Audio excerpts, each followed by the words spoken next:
Buenos días.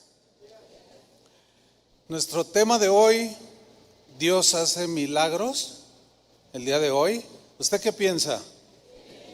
Bueno, vamos a ver. Vamos a comenzar con la definición de lo que es un milagro. Un milagro es un suceso extraordinario y maravilloso que provoca admiración, provoca sorpresa y que no puede explicarse por las leyes regulares de la naturaleza. Y este hecho se le atribuye a la intervención de Dios.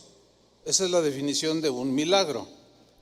Ahora, vamos a ver un texto, un pasaje en el Evangelio de Juan, en el capítulo 12, donde Jesús está orando al Padre de la siguiente manera. Juan 12:28, y dice: Padre, glorifica tu nombre. Entonces vino una voz del cielo. Quiero subrayar esa frase: vino una voz del cielo. Lo he glorificado y lo glorificaré otra vez. Eso dijo la voz del cielo, que era la voz del Padre, ¿sí? Versículo 29. Y la multitud que estaba allí, había una multitud de personas, y había oído la voz, la oyeron. Decía que había sido un trueno. Otros decían: un ángel le ha hablado. Respondió Jesús y dijo: no ha venido esta voz por causa mía, sino por causa de vosotros. Ahora, aquí podemos tomar ciertas posiciones o actitudes ante lo sobrenatural y lo milagroso, porque como vemos aquí, unos decían una cosa, otros decían otra, de un hecho milagroso. Dios habló audiblemente.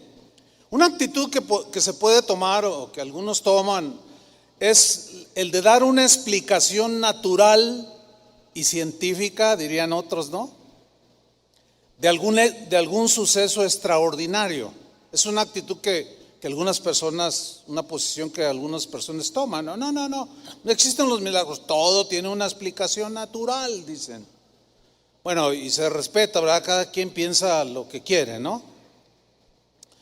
En este pasaje que leímos, Dios acababa de hablar desde el cielo de una manera clara.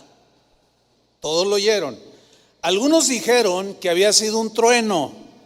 Nada que ver, ¿verdad? Un trueno es algo, una explicación natural. Pues un trueno, un relámpago, tronó el cielo.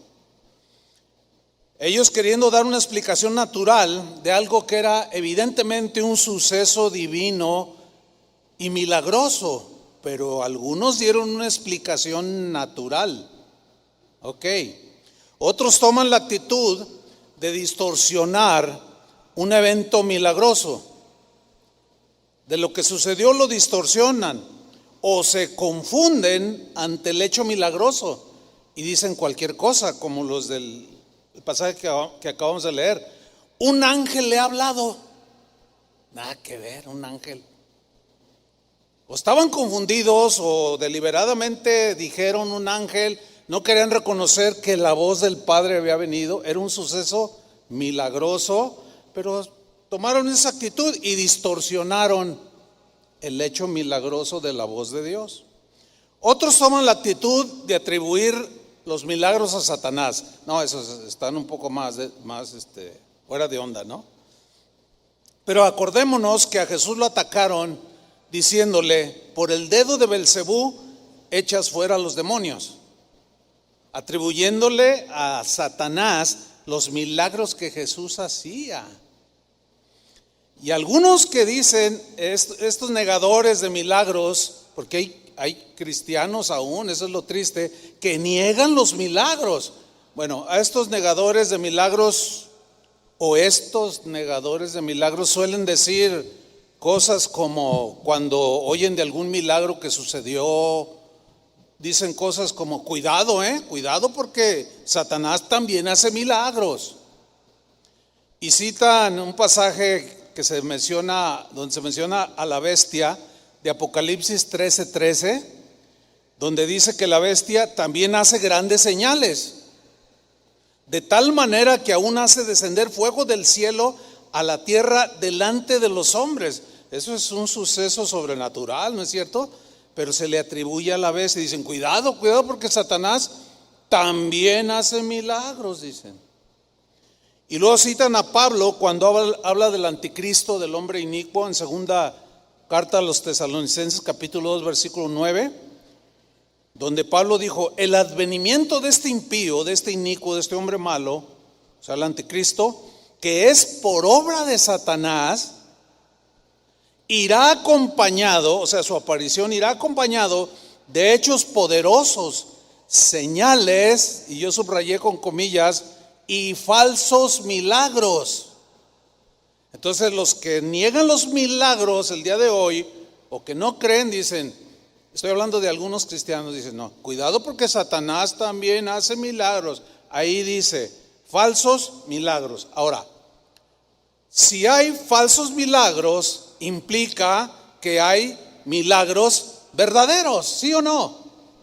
Bueno, ahí vamos bien, pero qué ironía. Algunos creen que Satanás hace milagros y que Dios ya no los hace. Irónico, ¿no?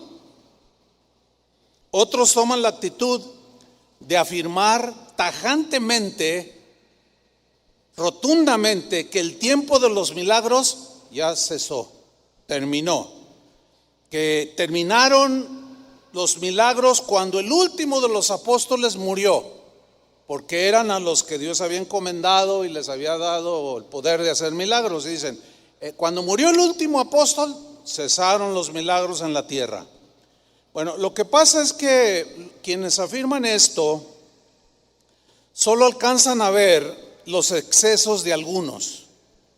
Acuérdense que los excesos que se cometen no niegan que hay una verdad, que hay algo real y genuino. El hecho de que alguien se exceda en abusar de los milagros para estafar a la gente, que sí hay estafadores, pues no niegan que hay verdaderos milagros, ¿verdad? Y algunos por temor a lo milagroso, no tiene una explicación, qué sé yo, fabricaron la idea de que ya terminó el tiempo de los milagros, que estos nada más existieron en el tiempo de los apóstoles para autentificar los milagros o el ministerio de los apóstoles. Pero ¿qué dice la Biblia? ¿Qué dice la Biblia? Bueno, yo debo aclarar algo. Mire, nosotros en Casa de Oración, cuando digo Casa de Oración es todo el ministerio de Casa de Oración, nosotros creemos que Dios sigue haciendo milagros el día de hoy. ¿Cuántos dicen amén? Nosotros creemos, no tenemos la menor duda. Como Dios poderoso y soberano, Dios puede hacer milagros cuando quiera, como quiera y con quien quiera y a la hora que Él quiera, pero Él sigue haciendo milagros. Empecemos por un milagro que casi todos los que estamos aquí y algunos que nos estén viendo en internet hemos experimentado, y es un milagro que nadie puede negar. Que tú que estás aquí presente o viéndonos por internet ya lo han experimentado este milagro. ¿Saben cuál es este milagro? Que cada vez que alguien se arrepiente de sus pecados nace de nuevo y sucede el milagro del nacimiento espiritual. Ese es un milagro. ¿Cuántos han experimentado ese milagro? Porque es algo milagroso que Dios haga algo tan poderoso en el corazón, en el interior de un ser humano, que lo saca de las tinieblas y lo pone en la luz de Jesucristo, donde todo se te aclara, donde las cosas cobran sentido. Eso es algo milagroso. Entonces tú eres un milagro, y eso no es del primer siglo, es de este tiempo. Ese es un milagro para empezar. Ahora, por otro lado, no existe argumento bíblico, no hay un argumento bíblico que asegure rotundamente que Dios haya dejado de hacer milagros el día de hoy. No existe en la Biblia. Algunos se sacan 2, 3 versículos así fuera del contexto y le dan una interpretación que nada que ver.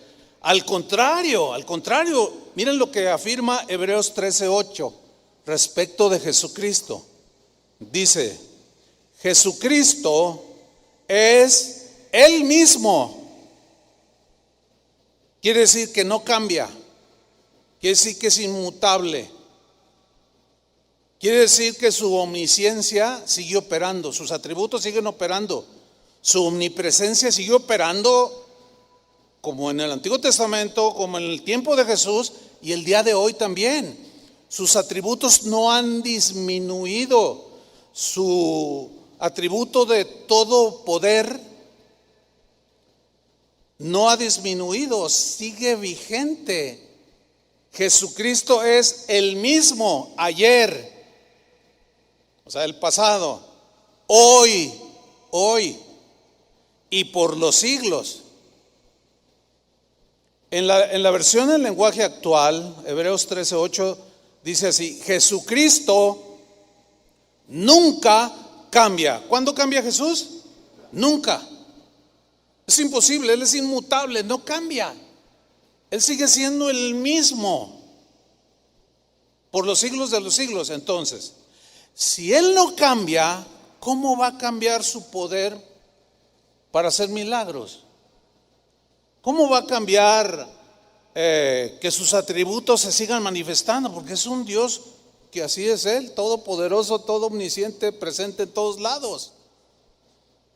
Jesucristo nunca cambia, es el mismo ayer, hoy y siempre. Bueno, eso creemos nosotros. Pero voy a hacer unas preguntas. ¿Jesús dejó de ser el mismo ayer y hoy es distinto? Contéstenme. Por supuesto que no.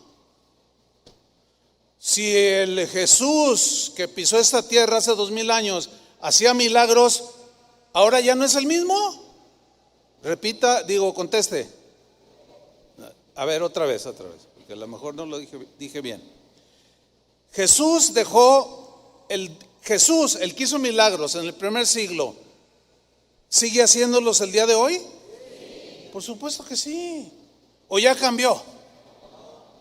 Por supuesto que no. Si los hizo en el primer siglo, en el siglo XXI, lo sigue haciendo. Por supuesto. Porque si no, pues entonces ¿cómo está el asunto? Ya no es el mismo de ayer, hoy y siempre, ¿sí? Porque si ya cambió, entonces ¿cómo será por los siglos de los siglos? ¿Cómo será Jesús por los siglos de los siglos? ¿Como ayer o como hoy? ¿Se fija la confusión? Pues no hay nada confuso. Se confunde el que duda, el que tiene su propia explicación, pero el que cree en lo que es Jesús no duda. Entonces, ¿notan la confusión de los que niegan que Jesús siga haciendo milagros hoy? Porque hay cristianos que lo niegan. Entonces, ¿cómo leer Hebreos 13:8? ¿Cómo leerlo? Pues tal y como está. Él es el mismo de ayer, de hoy y por los siglos. Amén. Vamos a ver algunas cosas que sucedieron en el primer siglo, en el tiempo de Jesús. Vamos a ver cómo Él hizo milagros. Vamos primero a Mateo capítulo 9, versículo 35. Mateo 9, 35.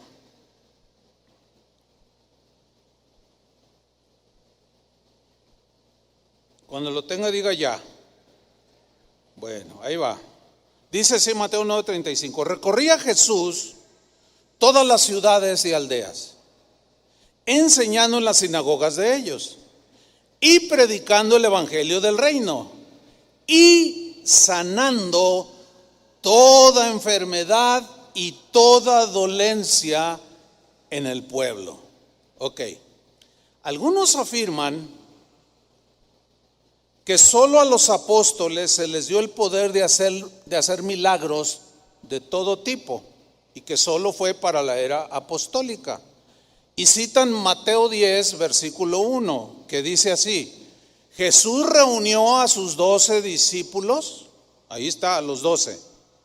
A cada uno le dio poder para expulsar malos espíritus y para sanar toda clase de enfermedades. Y dice, no, solo a los apóstoles se les dio ese poder. Pero eso es impreciso. Esa es una media verdad. Es verdad que aquí a los apóstoles les dio directamente a los 12 el poder de hacer cosas poderosas, milagrosas, en el nombre de Jesús. Pero es impreciso. ¿Por qué? Porque en Lucas 10, versículo 1, dice también que después de estas cosas designó el Señor también a otros 70. Entonces ya no fueron solo a los 12, ¿verdad que no? Fue a 70. Después en Mateo 28, donde dice predicar el evangelio a toda criatura. Y luego en Marcos, donde dice, estas señales seguirán a los que creen en mi nombre, que echarán fuera demonios, hablarán en lenguas, harán milagros, etcétera, etcétera, etcétera. Bueno, dijo, vayan y prediquen, todo el que crea se salvará y estas señales seguirán a los que creen. Ahora, ¿cuántos creen? ¿Eso fue nada más para ayer o es presente? Es presente. Entonces, las señales nos siguen a los creyentes. ¿Cuáles señales? En mi nombre echarán fuera demonios, hablarán nuevas lenguas, comerán cosas mortíferas, serpientes, escorpiones, se enfrentarán toda fuerza del enemigo y nada los tocará. Esa es una vida de poder, ¿sí o no? Una vida de milagros cotidianos, no eventuales sino cotidianos.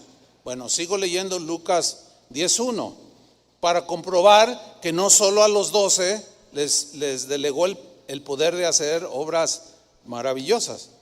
Designó pues el Señor también a otros 70, a quienes envió de 2 en 2 delante de él a toda ciudad y lugar a donde él había de ir.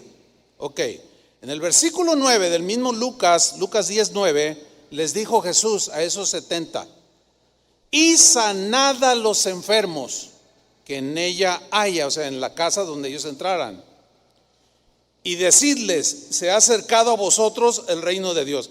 ¿Qué podían hacer estos 70? Sanar a los enfermos.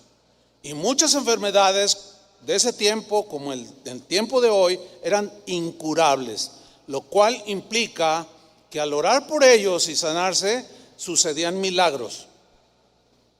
Muy bien, en el mismo capítulo 10, en el versículo 17, dice que volvieron los 60 con gozo. ¿Por qué regresaron con gozo? ¿Por qué cree usted?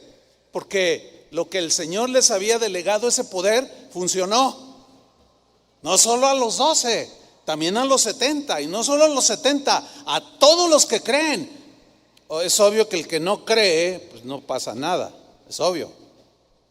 Volvieron los 70 con gozo, diciendo, Señor, fíjate, estaban sorprendidos. Aún los demonios se nos sujetan en tu nombre. Porque miraba uno endemoniado y en el nombre de Jesús y ¡zas! Y lo liberaban y se asombraban. Y dice, aún los demonios se sujetan en tu nombre. Y les dijo Jesús, yo veía a Satanás caer del cielo como un rayo. He aquí os doy potestad de hollar serpientes y escorpiones, que son símbolos de demonios y las fuerzas del mal. Les doy ¿qué? Potestad, autoridad, poder espiritual que nos delegó a los que creemos. No solo a los 70, no solo a los 12, sino a todo aquel que cree. Los doy potestad de hollar serpientes y escorpiones y sobre toda fuerza del enemigo y nada os dañará. ¿Cuántos conocen al Jimmy? Al Jimmy, al guardatemplos que está ahí siempre ahí en la entrada. ¿Sí? ¿Ya lo ubican? El Jimmy, a ver Jimmy, asómate para que te conozcan ya. El que habla así muy fuerte, acá está el Jimmy. Ese Jimmy. El Jimmy fue de los primeros convertidos en casa de oración. Tiene 40 años aquí en casa de oración. Estaba bien chavillo cuando se convirtió, bien morrito. Una vez fuimos de misiones a un lugar en Michoacán. Apaguen los teléfonos, por favor, o pónganlos en modo avión, o contesten o tírenlo, pero me está interrumpiendo ese teléfono. Bueno, fuimos acá a una zona de Michoacán que estaba atestado de alacranes, hermanos. ¿Te acuerdas de esa, Jimmy? De la carretera al lugar donde íbamos eran como 8 horas en terracería.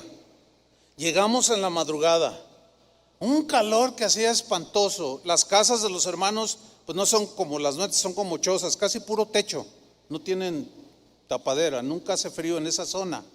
Bueno, llegamos y nos dormimos en unos catres.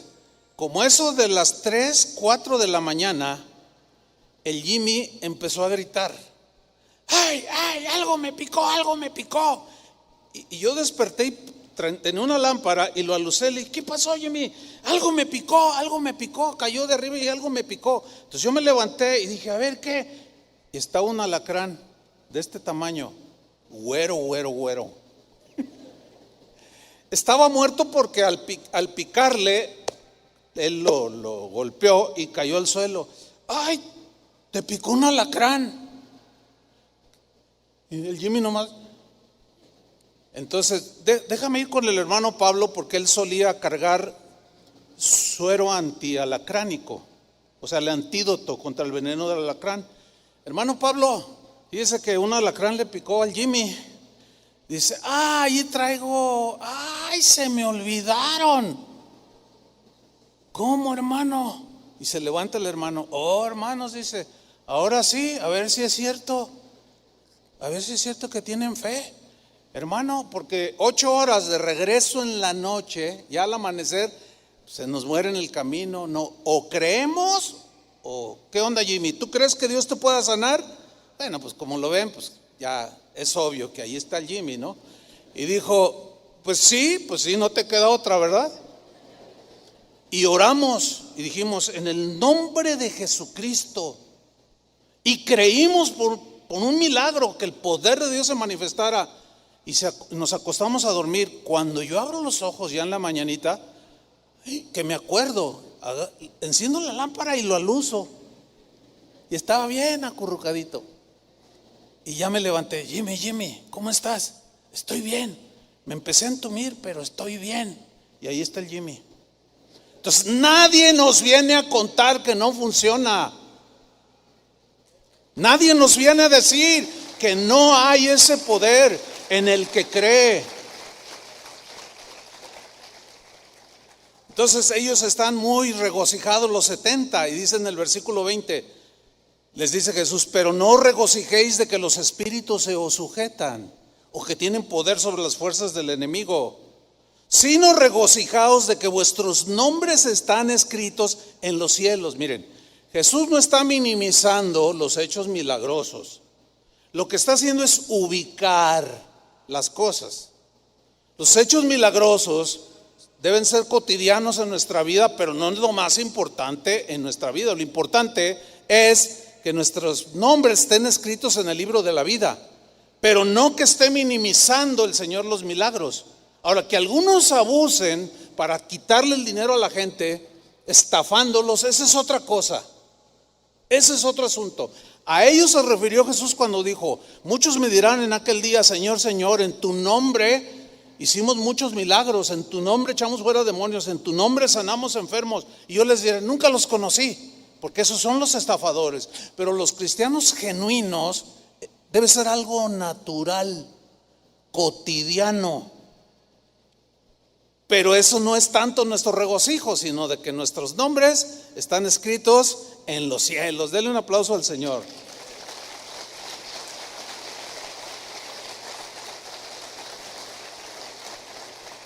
En el versículo 21, Lucas 10:21, miren lo que hizo Jesús. En aquella misma hora, después de lo que les acaba de decir, Jesús se regocijó en el Espíritu, o sea, un profundo gozo espiritual se manifestó en Jesús. Salió de lo profundo de su espíritu y dijo: te alabo, Padre. Te alabo, oh Padre, Señor del cielo y de la tierra. Lean bien lo que viene a continuación. Porque escondiste estas cosas. ¿Cuáles cosas? Todo lo que acabamos de leer. Están escondidas para el que duda, están escondidas para el racionalista, están escondidas para el que está, ay, ¿a poco? Miren, yo me doy cuenta de los comentarios de algunos. ¿Se acuerdan de unas enseñanzas que di hace unas semanas, no? De las experiencias con Dios, con el Espíritu Santo. Y algunos todavía, ay, ¿a poco? O sea, se comentan entre ustedes. No falta quien venga y me cuente. Ay, mi hermano, fíjese que un hermano me dijo: ay, ¿a poco lo que dice el pastor es cierto? Pues no me crea, sígale. ¿Me explico? O sea, que ni modo que lo obligue a creer. Es imposible obligar a alguien a creer.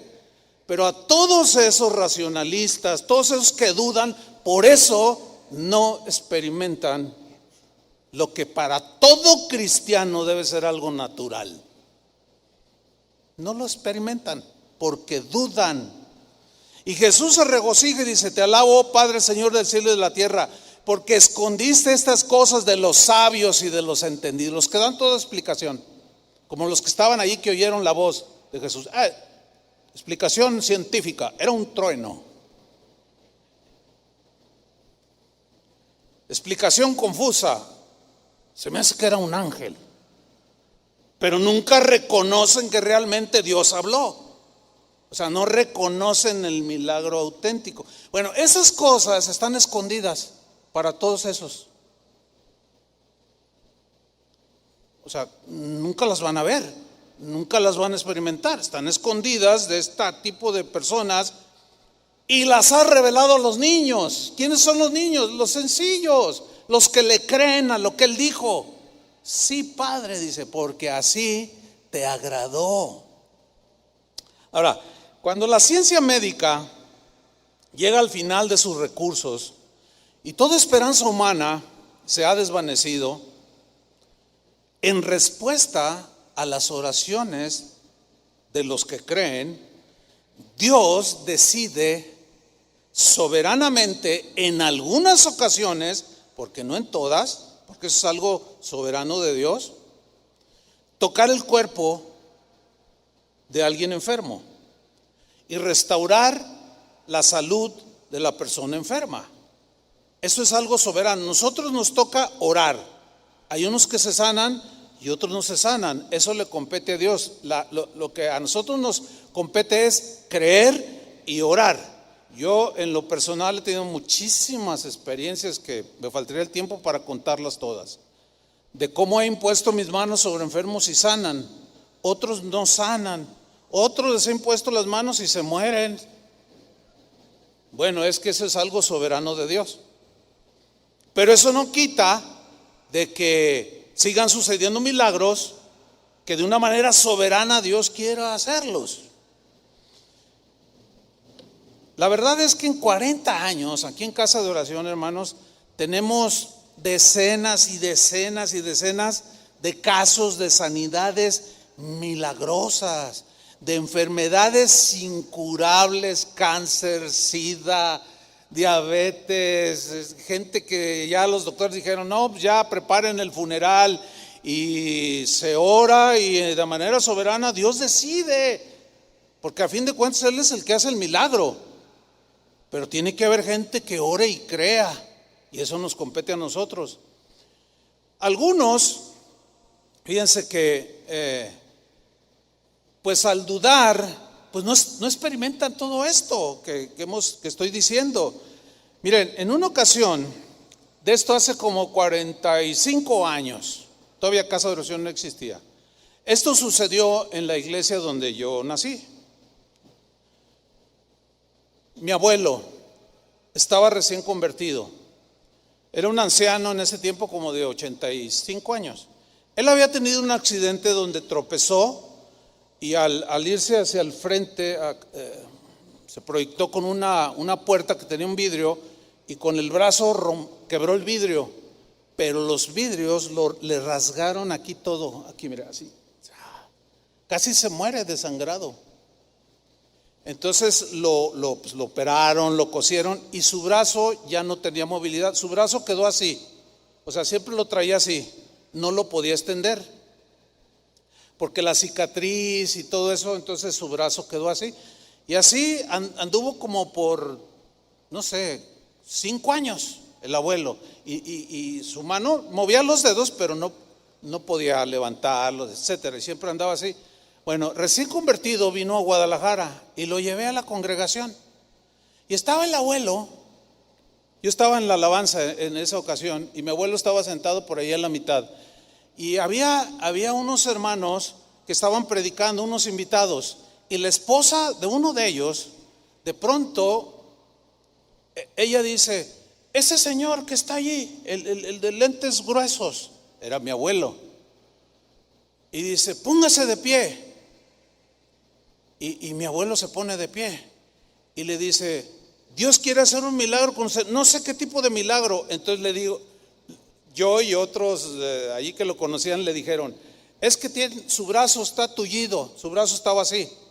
Dice: en el nombre de Jesucristo, dice la hermana, levanta tu brazo. Y el abuelo dice: no puedo. Y le dice: no digas no puedo, en el nombre de Jesucristo levántalo. Y mira, delante de toda la congregación, el abuelo levantó esta mano y de pronto empezó, y él sorprendió así. Su brazo terminó así, llorando el abuelo. Así es que no me digan que no hay milagros. Jamás nos van a poder convencer. Dios es un Dios de milagros, poderoso, y es el mismo ayer, hoy y por los siglos. Repito, el hecho de que algunos abusen y hagan teatro aún en las plataformas de las iglesias con supuestos milagros no significa que todo es fraude, por el amor de Dios. Esa es una falacia, ya la he explicado. ¿Sí? No, hermanos. Sin embargo, algunos argumentan algo como esto: a ver, si Dios sigue haciendo milagros de sanidad el día de hoy, ¿por qué no van a los hospitales y sanan a todos los enfermos? ¿Han oído esa? ¿Sí la han oído? Es muy común. A ver, ¿por qué no van a los hospitales y sanan a todos los enfermos? Dicen. Bueno, hay varias respuestas a este argumento falaz y tendencioso. Una respuesta es: porque no todos creen. Amén. Porque a mí me ha tocado ir a los hospitales muchas veces y a ver a un hermano y a todos los demás, o en el pasillo: oiga, ¿me deja orar por los enfermos? Oiga, ¿me permite orar? No, yo no creo en Dios. ¿Ah, sí? Entonces, ¿cómo se van a sanar? Otra respuesta es porque algunos quizás necesitan el quebrantamiento del corazón a través de esa enfermedad para volverse a Dios. Porque algunos, cuando se acercan, te acercas a ellos: me deja orar, y le empieza a compartir la palabra de Dios, se quebrantan, piden perdón, abren su corazón, reciben a Cristo, se ora. Algunos en la soberanía de Dios sanan, otros no, se mueren, pero su alma es salva. Entonces, ¿cómo va uno a llegar? Ese es un argumento muy pues tendencioso, ¿no? Es decir, si uno va al hospital y no todos sanan, ¿significa que Dios no hace milagros? Pregunto, si yo voy al hospital y no todos se sanan, ¿significa que Dios no hace milagros? Pues no, por lo ya explicado. Ahora, vámonos a la Biblia. ¿Qué dice al respecto? Resulta que Jesús no siempre sanó a todos. Y ahí ya la falacia esa de: a ver, ¿por qué no vas a los hospitales? Se derrumba, pero sí, como castillito de naipes. ¿Se acuerdan de aquel estanque de Betesda donde Jesús sanó a un paralítico? Pues había un montón de enfermos, ¿y por qué no los sanó a todos? A ver. Bueno, vamos a leer este pasaje. Juan 5:2. Y hay en Jerusalén, cerca de la puerta de las ovejas, un estanque, llamado en hebreo Betesda. En estos yacía una multitud de enfermos. Hagan de cuenta un hospital. Y Jesús llegó al hospital. Había una multitud de enfermos, ciegos, cojos y paralíticos. Un hospital ambulante.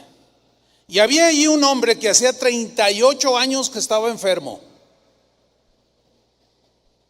Cuando Jesús lo vio acostado y supo que llevaba ya mucho tiempo así, le dijo: ¿quieres ser sano? Ahora, ¿nunca se han preguntado por qué Jesús le preguntó algo tan obvio?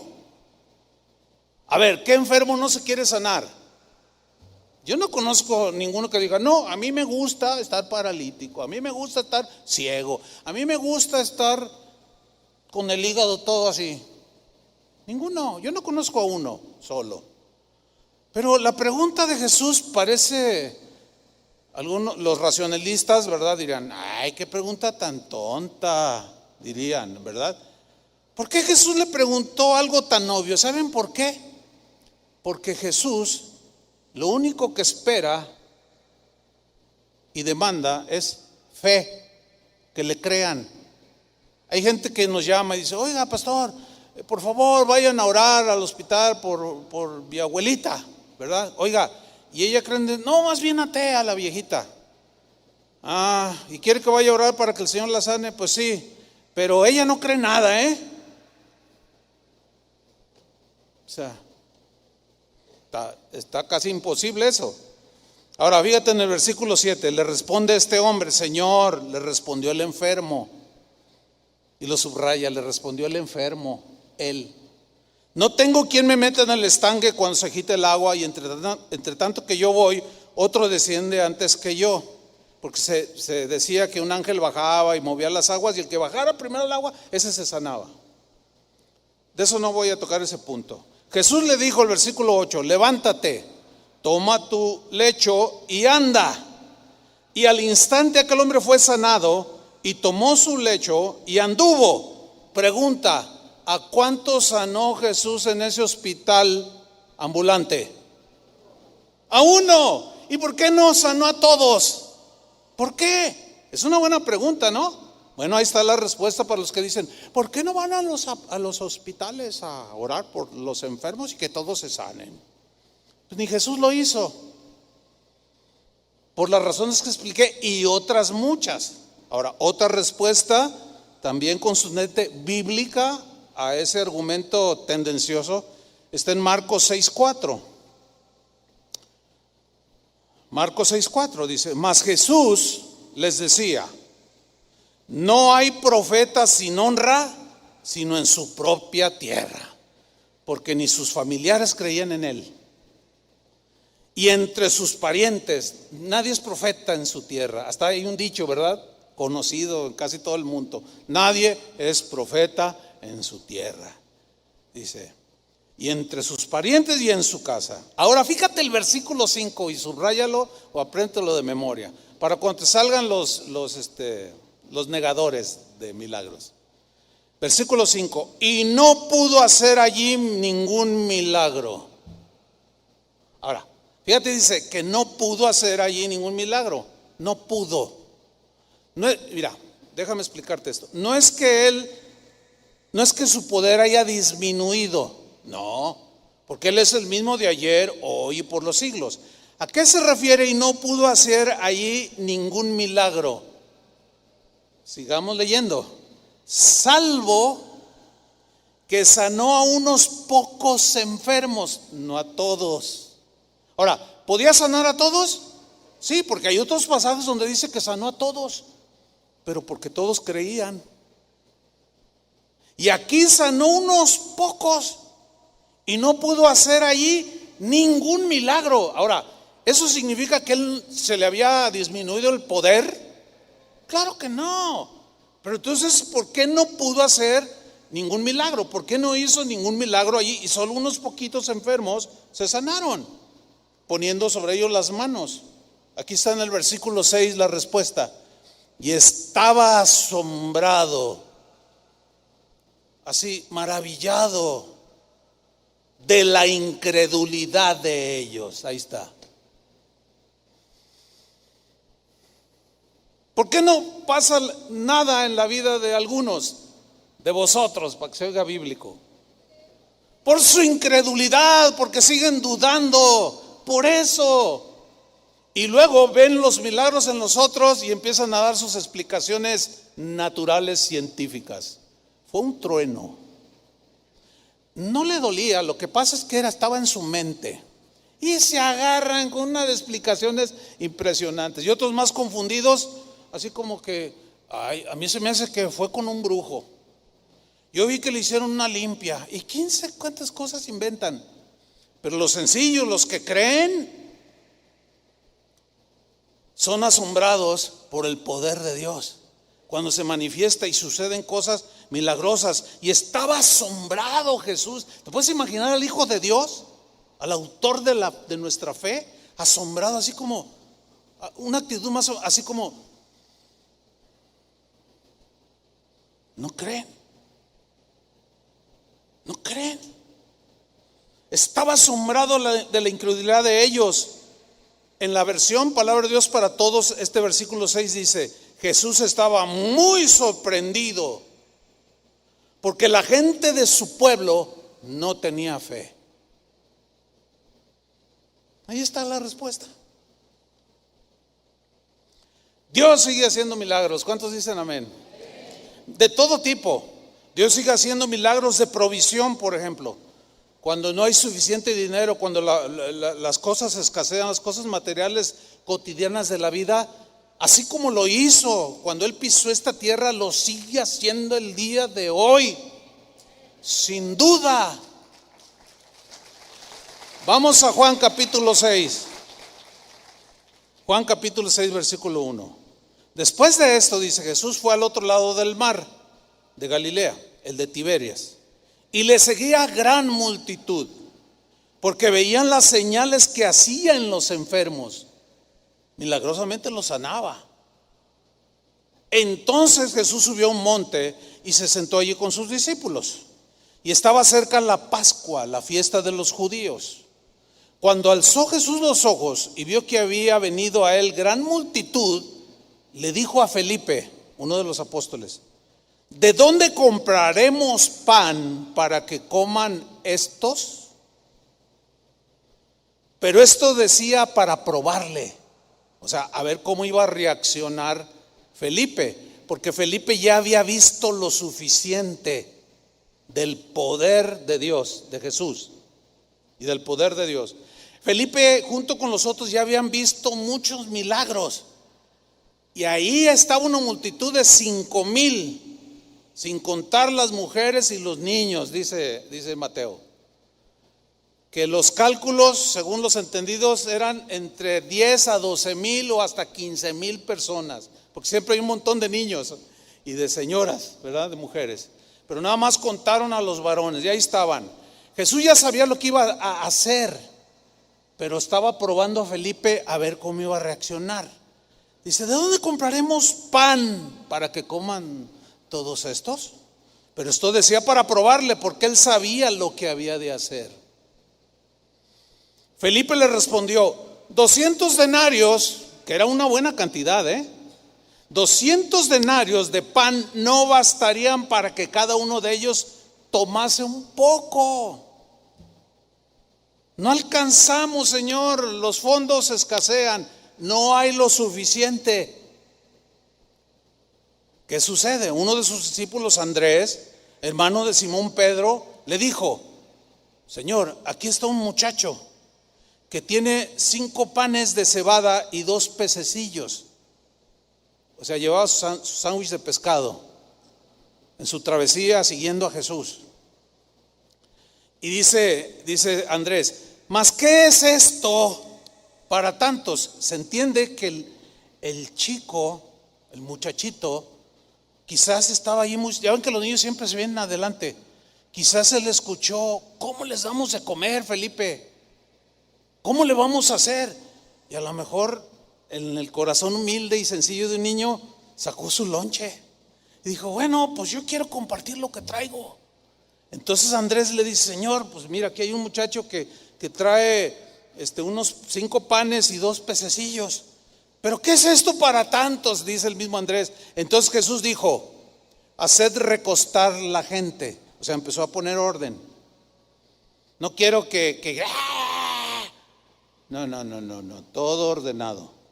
Háganlos recostar en el pasto. Y había mucha hierba en aquel lugar, hasta con cocholcito y todo, ¿verdad? Y se recostaron como en número de 5,000 varones. Mateo dice sin contar las mujeres y los niños.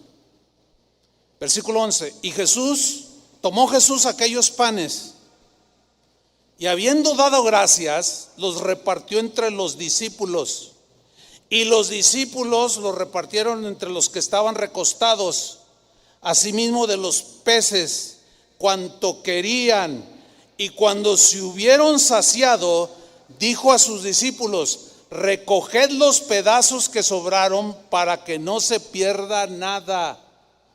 Recogieron pues y llenaron 12 cestas de pedazos que de los 5 panes de cebada sobraron a los que habían comido. Comieron más de 10,000 personas con 5 panes y 2 pececillos. Dígame si eso no es un milagro. Un milagro de provisión. En el momento de la necesidad sucedió el milagro. Sigue sucediendo el día de hoy, hermanos. Cuando hay escasez, cuando estás en una situación, viene a mi memoria cuando iniciamos casa de oración.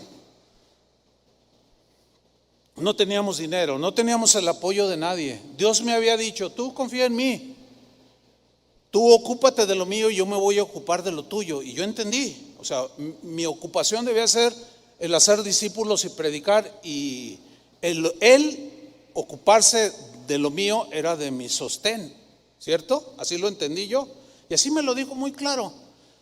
Y yo no dije nada, pero la verdad es que sí pensé, ay Señor, pues es que cuando estás en la situación, estás como Felipe, pues no me alcanza, o como Andrés, no, pues está aquí poquito, pero pues ¿cómo le hago? Yo decía, ay Señor, pues necesito pagar la renta, y necesito esto, pues la comida, y pues mi esposa, y en fin. Dije, pero creo, dije, y me afiancé en esa fe. ¿Cómo le vas a hacer? No sé. Y llegan y tocan la puerta. Y era una misionera que yo había conocido años atrás, directora de jóvenes de una iglesia aquí en Guadalajara. Me dijo, Chuy, vengo a invitarte a un evento de jóvenes en Tapalpa, Jalisco. Quiero que le vayas a predicar tú y tu esposa. Y ¿cómo ves? Y le dije, a ver, pues déjame orar, a ver qué me dice el Señor. Y sí, dijo, no, está bien, luego te llamo. Y yo voy con el Señor, le digo, Señor, y me dice, ve. Y fuimos y estuvimos ahí 2-3 días. Y Dios bendijo a aquellos jóvenes. Dios nos dio una palabra, oramos por ellos, les impusimos las manos. Sucedieron cosas extraordinarias, hermanos. No tengo tiempo para contar. Fue algo, pocas veces yo lo había experimentado, pero bueno. Se termina el evento y venimos ya de regreso, y ella venía conduciendo su auto y venía junto a ella su director de jóvenes. Venía de copiloto y venía yo de este lado atrás junto con mi esposa, y venía manejando y venía diciendo la misionera, hermano Chuy, qué bendición, los jóvenes están bien bendecidos y cómo los llenó del Espíritu Santo. Y venía ella hablando en voz fuerte todo lo que había sucedido, venía contentísima la hermana, y nosotros, gloria a Dios, y Dios es bueno, y veníamos y empezamos a cantar, no veníamos pero gozosos. Y en eso le dice al copiloto, le dice, pásame mi bolso que está abajo de tu asiento. Entonces él agarra su bolso y lo pone aquí, y ya va manejando. Iba bien fuerte porque manejaba bien, muy alta velocidad la misionera. Entonces ella va manejando y pone su bolso aquí en su regazo y lo abre y mete la mano, literal, saca así un puño de billetes así. Me dice, toma Chuy, eso es para ustedes, para ti, para Vicky. Y yo cuando veo el puño de dinero, yo me quedé asombrado, asustado. Entonces yo no hallaba cómo reaccionar. Y luego el joven que venía junto a ella le dice: ¿qué estás haciendo?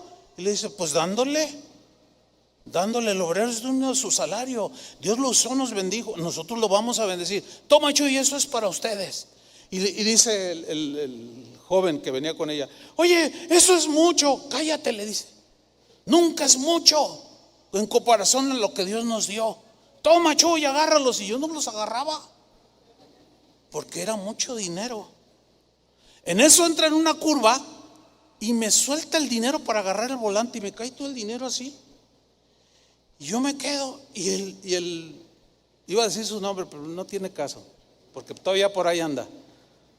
Y y le dice: no, pero ¿qué estás haciendo? Y dice: cállate. Le vuelve a decir, y vuelve a meter la mano y saca otro puño. Y dice: toma, Chuy.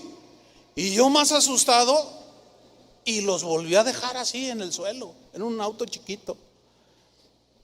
Y el otro enojadísimo: y yo: te reprendo, Satanás. Yo ya, calla, o sea, bien mala onda.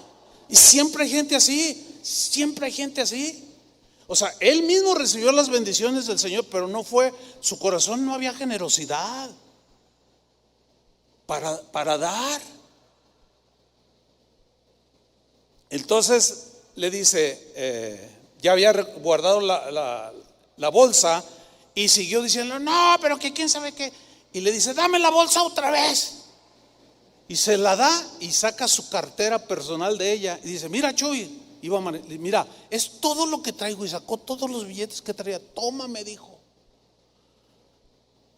Cuando llegamos a casa y conté el dinero, hermanos, era mucho dinero. Pagué 6 meses de renta adelantados y tenía para provisión de entre 5 a 6 meses para comer todos los días. Dios había cumplido su promesa. Dios dijo que me iba a sostener, y de manera milagrosa. Escúchenme bien, nunca más en mi vida he visto un episodio como ese, así como se lo estoy contando.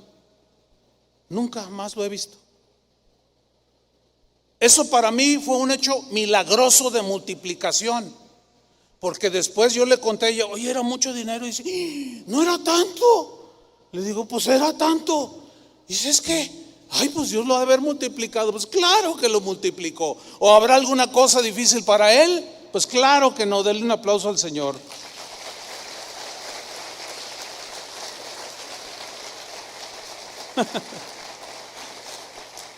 Hace 2 semanas estaba en casa de oración Houston con el pastor David Guevara, que estuvo aquí en el Congreso de Alabanza, y vivimos un milagro que se lo quiero contar. Resulta que ellos les prestaron un auditorio así grande como este, y ellos allá en Estados Unidos, bueno, tiene ciertas características las reuniones un poco diferentes a las de aquí de nosotros, pero resulta que ellos planean su conferencia, donde me tocó compartir, y ellos esperaban una afluencia entre 200 y 300 personas, a lo mucho, no sé.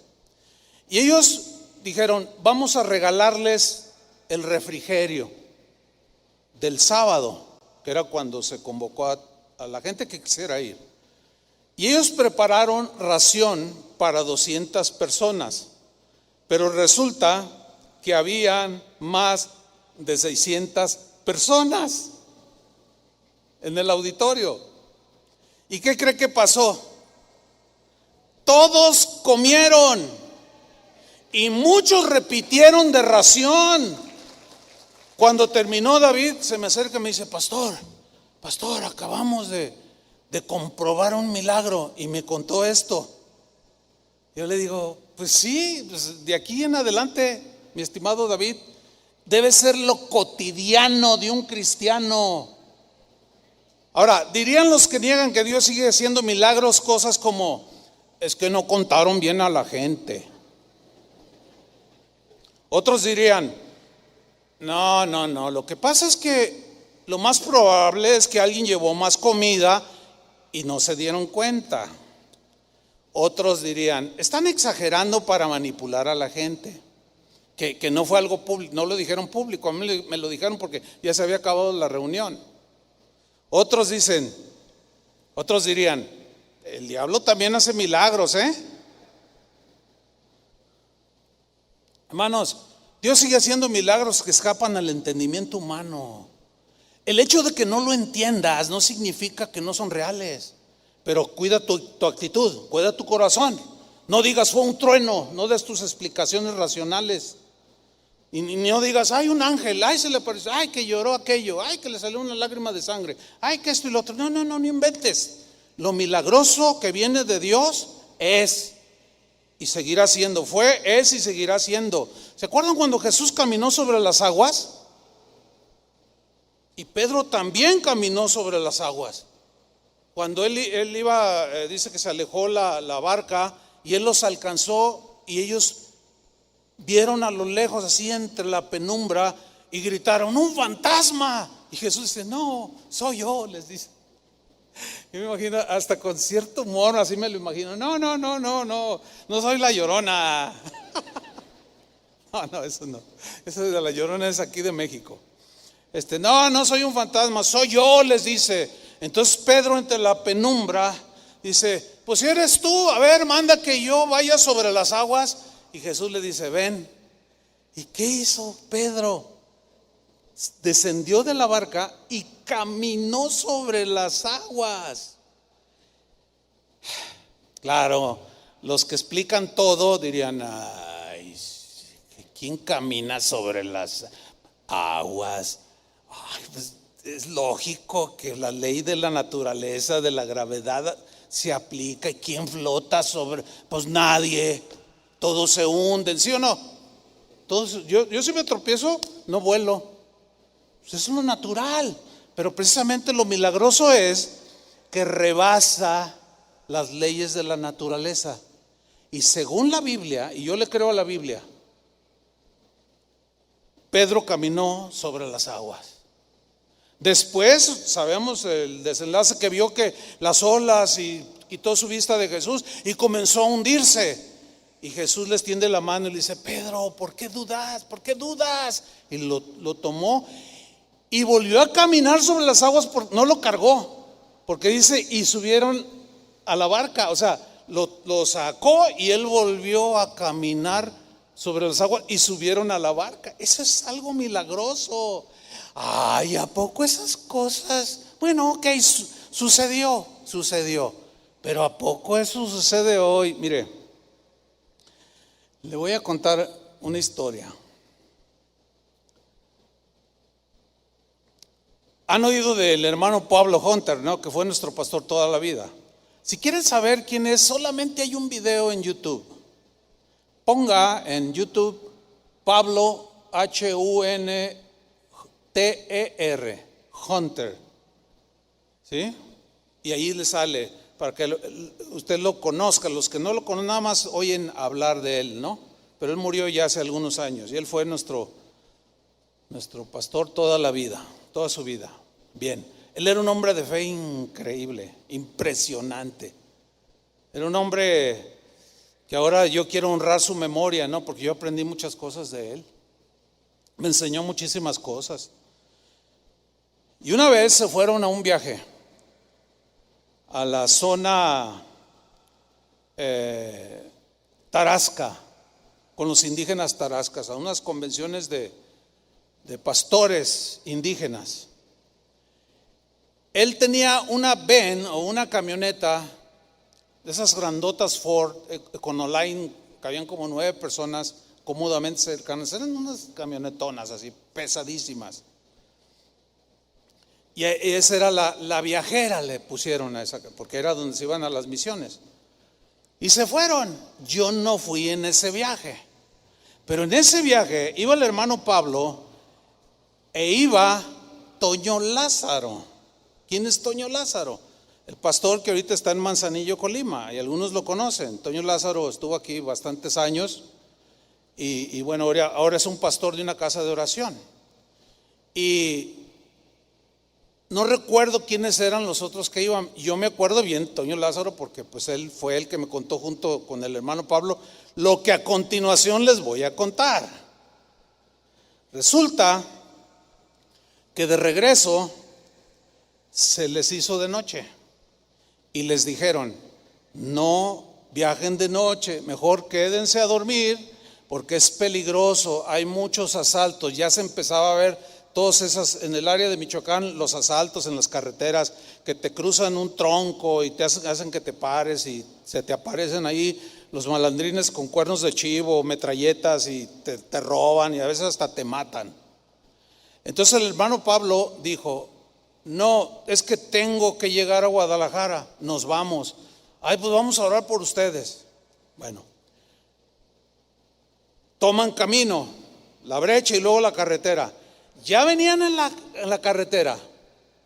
De pronto, ¿qué ven enfrente de ellos? Un tronco atravesado. Y dijeron: ya, nos asaltaron. Nos van a quitar todo, nos pueden quitar la camioneta, todo. Entonces Toño Lázaro le dice al hermano Pablo: ¿qué vamos a hacer? Y él se detiene, como a 100 metros, 40, 70, 80 metros se detiene. Estaban escondidos los malandrines. ¿Y qué hacemos? ¿Qué hacemos? Porque luego también te salen a 150 metros atrás, o sea, no hay escapatoria. ¿Qué vamos a hacer, hermano Pablo? Y dice que nomás el hermano Pablo se quedó así. Dijo: en el nombre de Jesús, dijo. ¿Qué va a hacer, hermano? Agárrense. Y le acelera. Y la camioneta se va. Y en los 80, 100 metros agarra suficiente velocidad. Y el tronco era bastante grueso, hermanos. Dice Toño Lázaro: mira, Chuy. Y el hermano Pablo nomás se gozaba el hermano. Para él era tan natural todo lo que le sucedía en aquellas regiones donde pues todavía ni internet hay, y en aquellos tiempos menos. Allá en aquellos lugares donde la gente sencilla, como los niños, suceden. Yo les podría contar, no terminaríamos, hermano. Bueno, dice Toño Lázaro que él nada más cerró los ojos. Vamos a estrellarnos con él, nos vamos a volcar, nos vamos mal. Dice: de pronto, dice, yo sentí algo extraño, como que me incliné así, abro los ojos. Pastor, yo no sé si nos creas. Y el hermano Pablo no le decía: aleluya. Yo le decía: usted parece Santa Claus, porque siempre le decía siempre estaba contento. Y luego: hermanos, aleluya, decía. Y yo bien emocionado: dime, Toño, ¿qué pasó? Pues, hermano, es que cuando abrí los ojos, dice, y volteé así, yo vi a los malandrines abajo. La camioneta voló literalmente, pasó el tronco. Y yo dije: ahorita que caigamos. Y sí, cayó, pero no perdió el control. Y aquí estamos de regreso. La ven voladora. Mira, yo sé que alguien va a agarrar este video, lo va a tomar, va a decir: ay, mira, Chuy, cree en las camionetas voladoras. Pues un día voy a invitar a Toño Lázaro para que les cuente ese milagro, que no sucedió hace 2000 años, sucedió hace unos cuantos años atrás.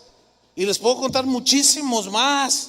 Dios sigue haciendo milagros, hermanos. Jesucristo es el mismo de ayer, hoy y por los siglos. Amén.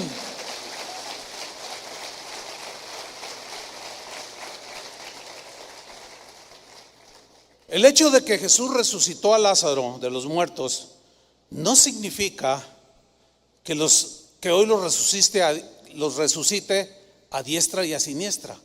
Pero ¿ustedes creen que Dios puede resucitar con sus propósitos muy definidos el día de hoy a alguien? Déjame contarles algo que a mí esto no me lo contaron, yo lo viví.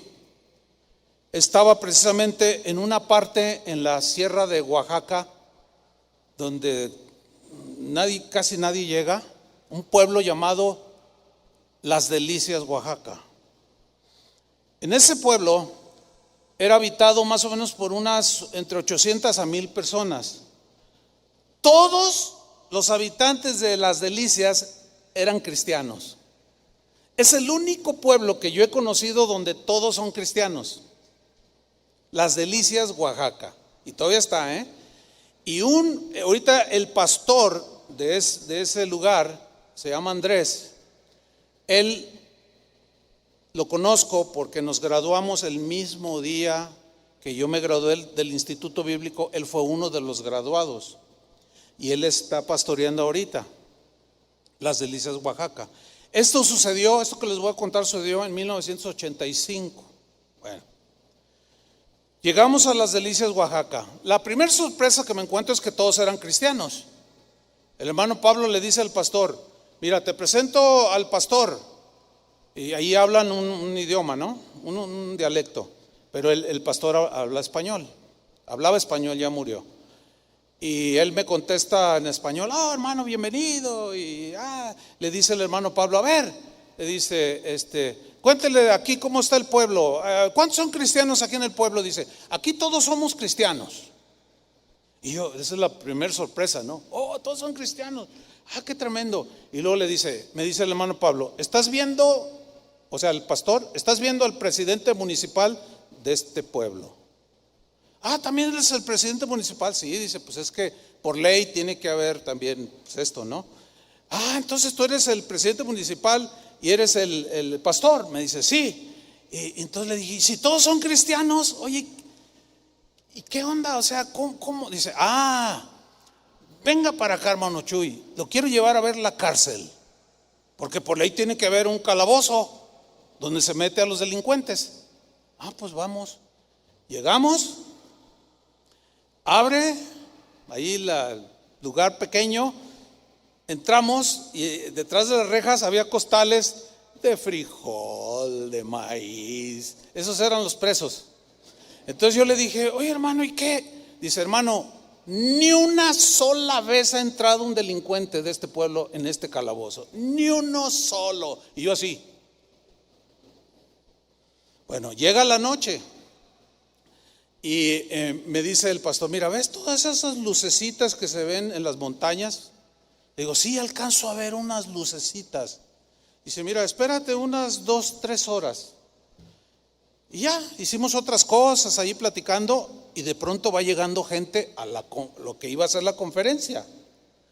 Entonces llega primero una familia. Dice: a ver, ven. Y le pregunta en su dialecto: ¿cuántos días tienes caminando para venir a la conferencia? Venía con su esposa y sus 2 niños, cada uno lo traía en la espalda.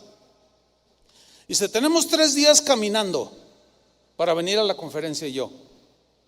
Y empecé a pensar en los hermanos de acá. Vivo en Zapopan. Vivo bien lejos.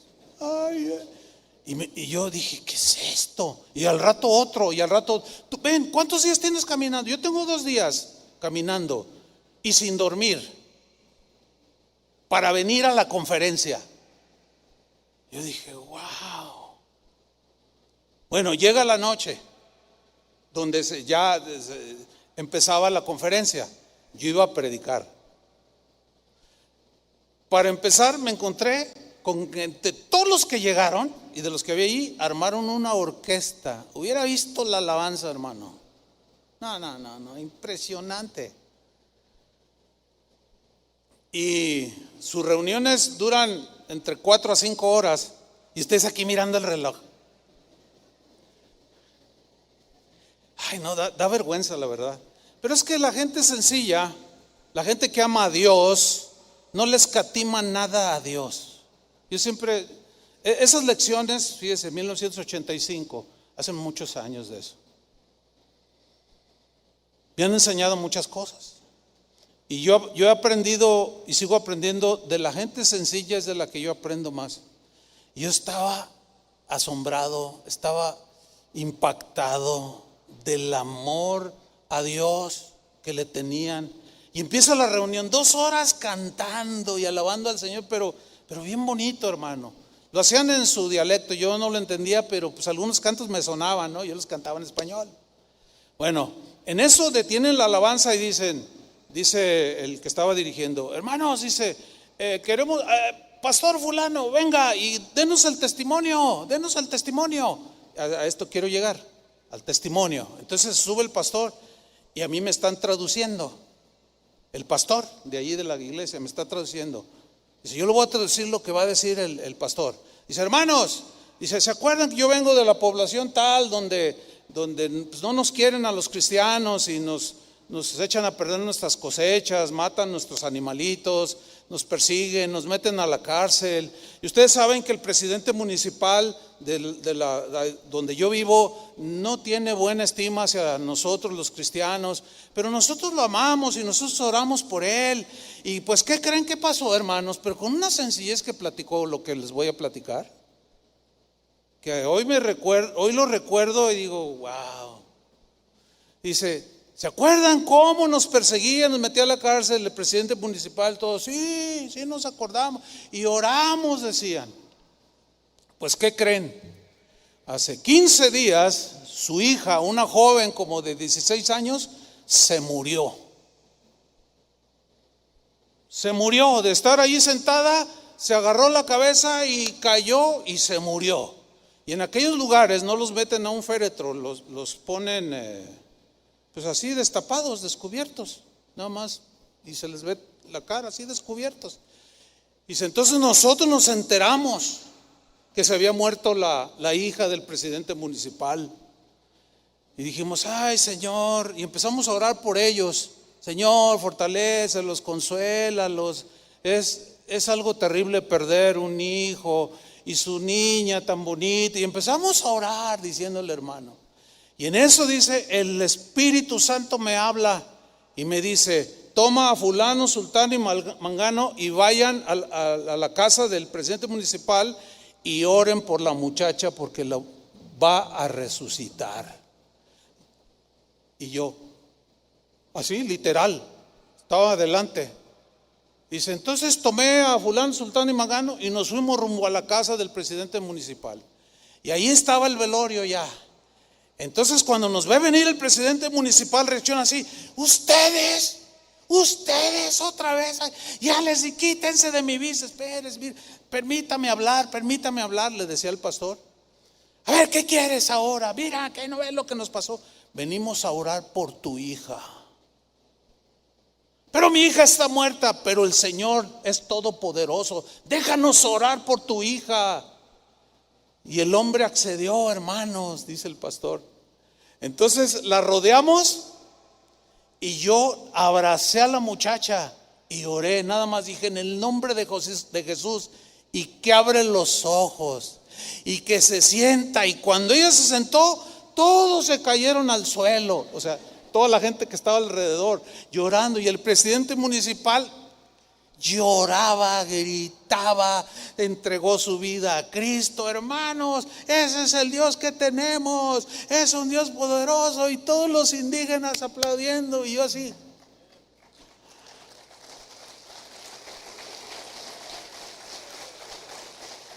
Siguieron testificando y seguimos cantando. Como eso de las 11 de la noche me entregan el púlpito para predicar. Me dice el hermano Pablo, ya te toca predicar. Y yo dije, ¿de qué les digo? ¿De qué les voy a hablar? Me dice, no, tú tienes una palabra. Le digo, no, hermano, no, usted, ya además, ya mi protocolo de Guadalajara ya terminó desde hace 2 horas, hermano. No, así no le dije. Le dije, no, hermano, por favor. Dice, no, Chuy, súbete y predícales.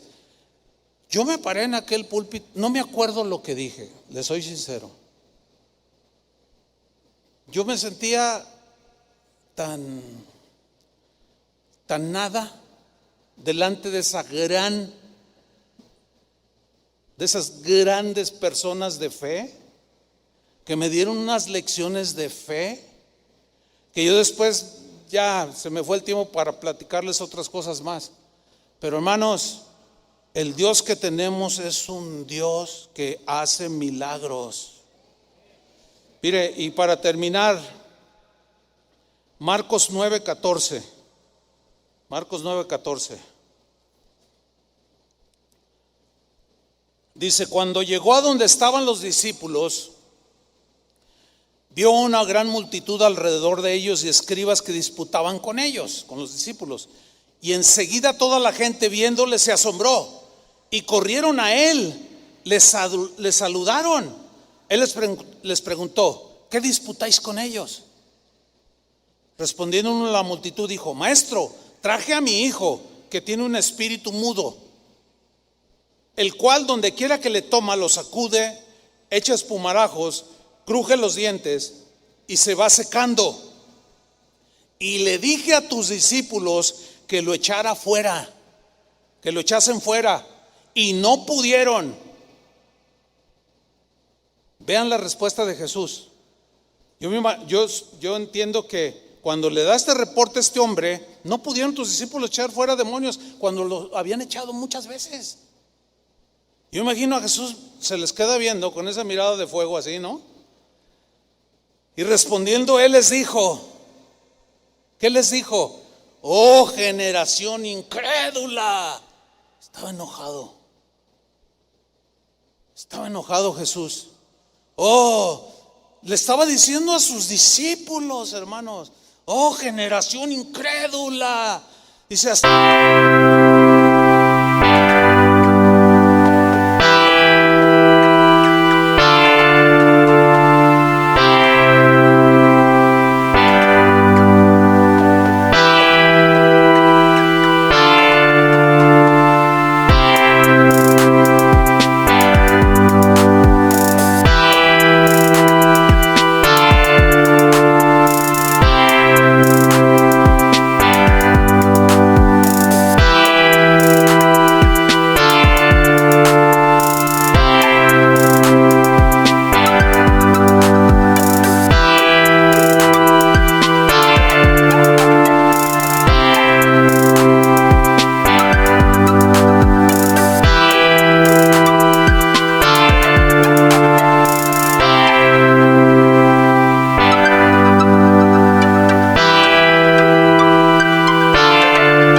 ¿cuándo he de estar con vosotros? O en otras palabras, ¿qué van a hacer cuando me vaya y ya no esté con ustedes? ¿Qué no les dije que el que cree, el que creyera, que no les dio autoridad? A ver, ¿qué van a hacer cuando yo ya no esté? Se van a morir, el diablo los va a hacer como quieren y van a vivir una vida mediocre. ¿Qué van a hacer? ¿Hasta cuándo he de estar con vosotros? Pero más todavía, ¿hasta cuándo os he de soportar? Híjole, ¿soportar qué? Su incredulidad, hermanos. ¿Cuántos de ustedes han vivido milagros tangentes, clarísimos, y cuando se les presenta otra situación, dudan? Como diciendo: no, pues es que se me hace que esta sí está difícil hasta para Dios. Esta ni Dios me puede sacar. ¿Hasta cuándo he de estar con vosotros? ¿Hasta cuándo os he de soportar? Mira, hermanos, si hay algo que ofende a Dios es la falta de fe. Si hay algo que ofenda a Dios es la incredulidad, el intelectualismo que niega su poder milagroso. No, mira, si tú no crees, no digas nada. Cállate la boca si tú no crees. No seas de tropiezo a otra. Ay, ¿a poco? Ay, que voló la camioneta. Ay, sí, cállate la boca mejor. De verdad te lo digo en buena onda, como un pastor. Mejor guarda la voz. Si no crees, quédate con tu incredulidad, pero no seas de tropiezo a otros, porque los débiles son fácilmente influenciados, porque empiezas a racionalizar todo y ellos creen, son como niños y creen. Y llegas tú y dices: todo tiene una explicación, ya, todo ese rollo. Y dice Jesús: tráiganmelo al niño. Y se lo trajeron, versículo 20. Y cuando el espíritu vio a Jesús, sacudió con violencia al muchacho, quien cayendo en tierra se revolcaba echando espumarajos. Jesús le preguntó al padre: ¿cuánto tiempo hace que esto le sucede? Que le sucede esto. Y él dijo: desde niño. Y muchas veces lo echan en el fuego y en el agua para matarle. Pero si puedes hacer algo, ten misericordia de nosotros y ayúdanos. Y mira la respuesta de Jesús. Jesús le dijo: si puedes creer. Si puedes creer. Es lo mismo que te dice ahora.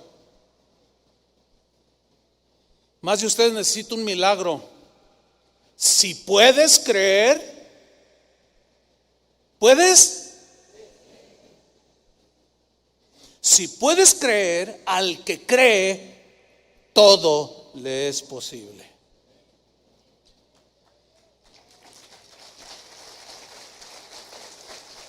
Ahora, este hombre dice que inmediatamente el padre del muchacho clamó y dijo: creo, pero ayúdame, porque hay dudas.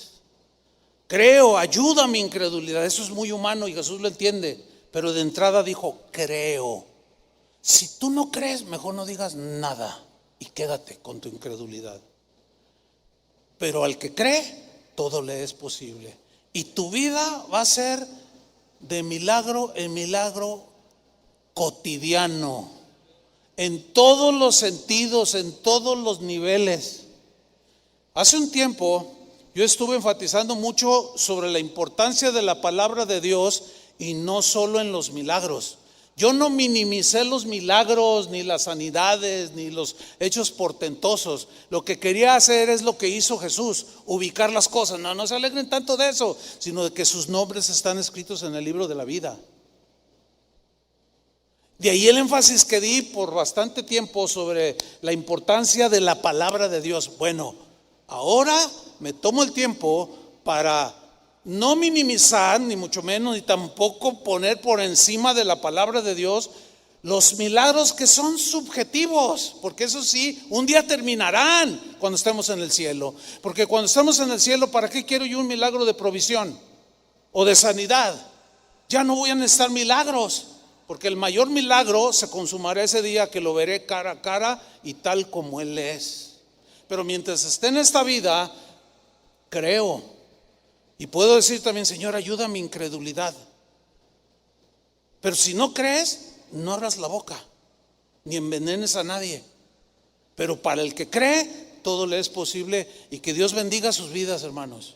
Que ustedes vean cotidianamente la multiplicación, que cotidianamente vean sanidades aún de ustedes mismos, que cotidianamente vean protección de Dios obvia, clara, de cómo tenemos un Dios que no ha perdido su poder, que no se ha minimizado, aunque muchos lo quieran minimizar. Y Jesucristo es el mismo de ayer, de hoy y por los siglos de los siglos. Amén. Denle un aplauso. Amén. Póngase de pie, hermano. Levante sus manos al Señor. Dígale: Señor, aquí estoy. Tú conoces mi corazón, conoces mi necesidad. Ahora, si tú necesitas un milagro, un hecho sobrenatural, poderoso de Dios, pídele. A veces la gente dice: ay, tantos que piden, pero Jesús dijo: el que pide recibe. Pero para recibir hay que creer. Y ese milagro que tú necesitas, del tipo que sea, pídeselo ahorita en este momento al Señor. Padre, en el nombre de Jesús, obra en tu soberanía, con tu poder. Nosotros creemos que tú eres el mismo, que sigues haciendo milagros, sanidades maravillosas, protección sobrenatural, que nos libras de muerte segura y podemos ver